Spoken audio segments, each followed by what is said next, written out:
Ассаламу алейкум, рахматуллахи баракат, құрметті қажылар. Бүгін Нусук приложениесіне тіркелуді көрсететін боламыз. Ең алдымен App Store'ға кіріп, Нусук приложениесін жүктеп алу керек. Нусук деп іздейсіздер. Жүктеп алғаннан кейін Create Account бөліміне кіреміз. Келесі International Visitor таңдаймыз. Қазақстан елін таңдаймыз. Қазақстанды белгілеген кейін біз паспорт номерін түсіреміз. Бастапқы латын әрпімен, N әрпімен бастаймыз. Келесі бізде виза номерін теру керек болады.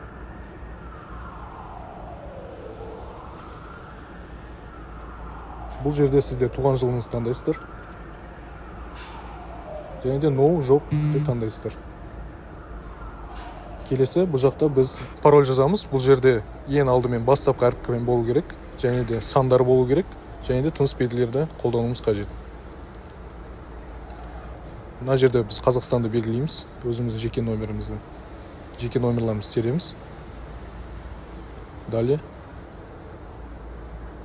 Бұл жақта өзіңіз жеке почтаңызды тересіз. Жеке почтаңызды теріп болғаннан кейін сізге код келетін болады. Сол кодты 4 цифрлық кодты теретін боласыз. Болды, біз Нусук приложениесіне тіркелдік, енді Раудаға тіркелетін боламыз. Рауданы таңдаймыз. Рауда визит формуға кіреміз. Және де мына жақта бізге белгілі уақытты таңдаймыз. Календарға кіріп. Бұл жерде бізде 10-11 ашық тұр. 10 күнін таңдаймыз.